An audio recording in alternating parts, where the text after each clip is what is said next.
El derecho de Indias abarcaba otros capítulos, no solamente con los indios.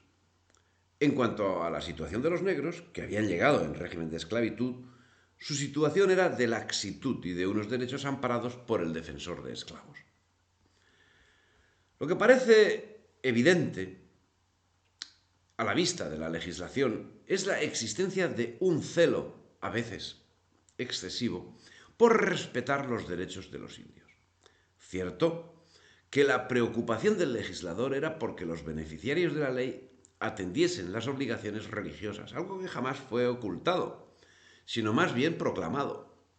Y cierto también que ello conllevaba parejo lo que hoy un sindicalista entendería como derechos laborales.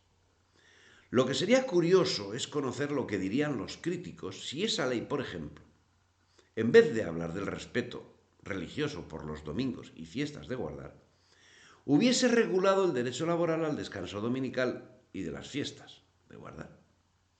Pero es que, como venimos observando, las leyes atienden una playa de cuestiones siempre relacionadas con el bienestar de los administrados. A nadie le resulta extraño que el trabajo de la mina es duro. Esa dureza comporta graves consecuencias a los trabajadores de las mismas.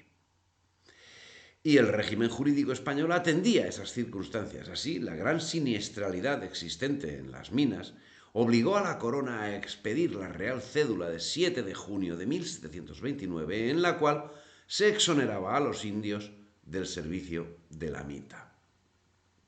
Y en cuanto al trabajo agrícola de los indígenas, alguien tan poco dudoso de hispanismo como el barón de Humboldt expresó: el labrador indio es pobre, pero es libre. Su estado es muy preferible al del campesino de gran parte de Europa septentrional. Más feliz hallaríamos quizás la suerte de los indios si la comparamos con los campesinos de Curlandia, de Rusia y de gran parte de Alemania del Norte. Y Humboldt se cuidaba muy mucho de hablar de la situación de los labradores británicos, que justo en los momentos en que escribía eran expulsados de sus predios por los latifundistas y condenados a la miseria en unas ciudades británicas inmersas en la revolución industrial, donde por robar una manzana corrían el riesgo nada lejano de ser condenados, por ejemplo, a los presidios de Australia, donde eran trasladados en condiciones absolutamente inhumanas. Eso sí, siendo que si llegaban con vida a su destino, tenían libertad para cazar aborígenes de acuerdo con las premisas darwinianas que garantizaban la superioridad de unas razas sobre otras. Tras lo expuesto, podemos llegar a la conclusión de que el derecho de Indias rigió el mundo hispánico allende el Atlántico y desde un profundo humanismo intentó minimizar las desigualdades y se posicionó abiertamente a favor de los naturales, y con Héctor Grenny podemos afirmar que la historia del derecho indiano cobró importancia solo hace pocas décadas. No obstante, se ha revelado como una fuente inagotable de humanismo. El intento de guardar la humanidad de los indios, de asegurarles un espacio en el sistema colonial y la intención de legitimar de esta manera la presencia española en Indias se hace evidente ya desde los primeros elementos jurídicos en el siglo XVI. Esta evidencia se acentúa con la insistencia en este aspecto en los siglos posteriores. Apostillo que, como venimos señalando, queda manifiesto que desde el mismo momento del descubrimiento surgió la preocupación por salvaguardar los derechos de los indígenas y la corona se implicó también desde el primer momento en la labor. Por supuesto, y como sociedad humana, es de lo que estamos tratando, estas leyes tuvieron sus partidarios y sus detractores, quienes ejercían la presión que podían en los ámbitos a los que tenían acceso.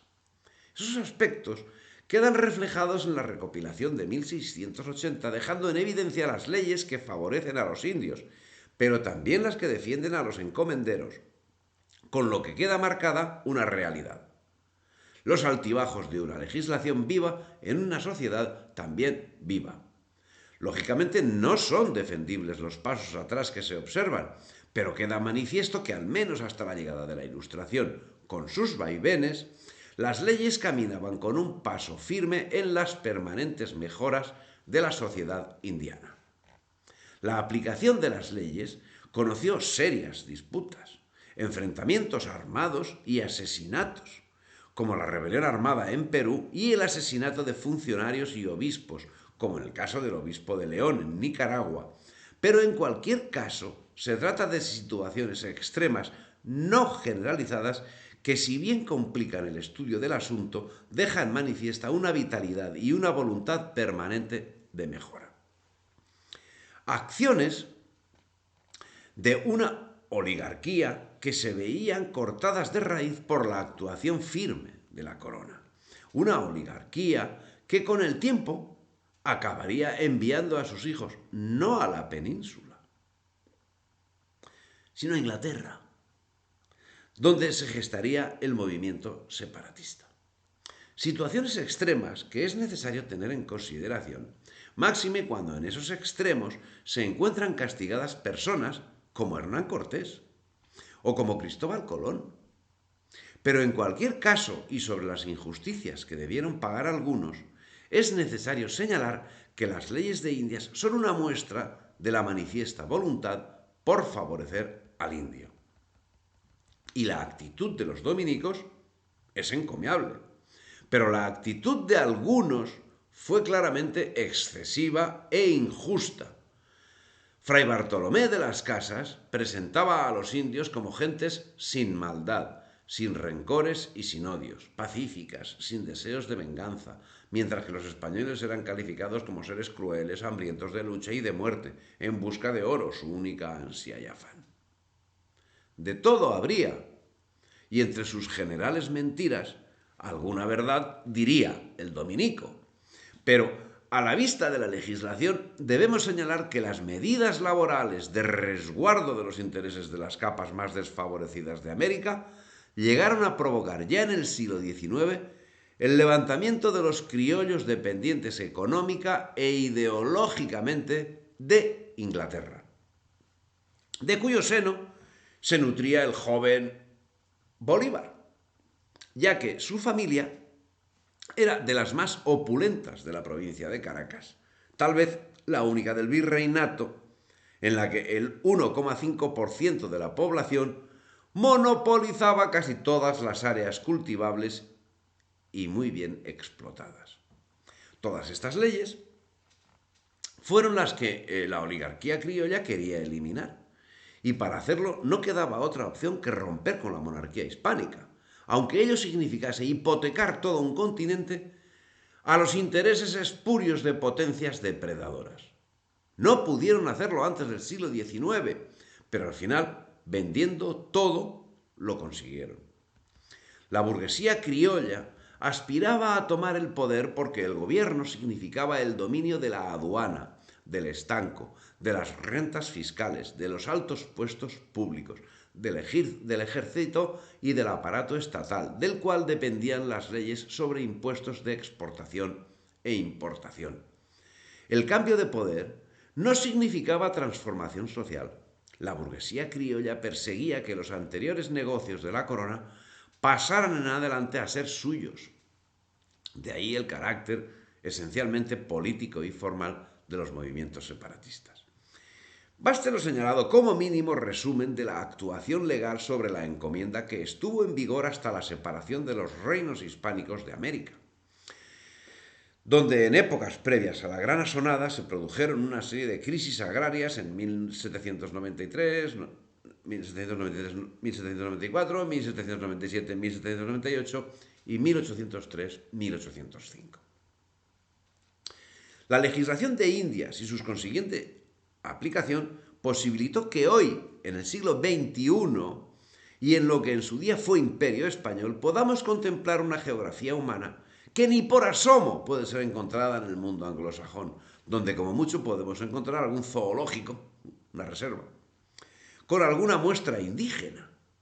En el mundo hispánico no hay más que ver cómo hay indígenas que hubiesen preferido haber sido masacrados por los británicos antes que conquistados por los españoles.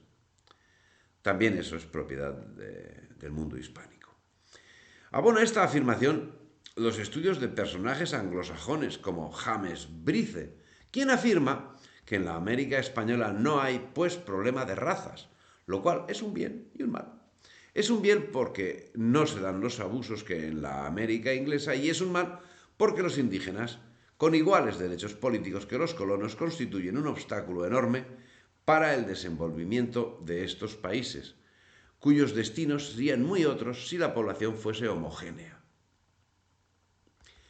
De donde se deduce que el concepto de desarrollo para algunos pasa por el exterminio de otros y además no obedece a la realidad en ningún punto, dado que la España americana era a finales del siglo XVIII y principios del XIX lugar donde el progreso, la cultura, la paz y el desarrollo económico anunciaban un futuro áureo para la América.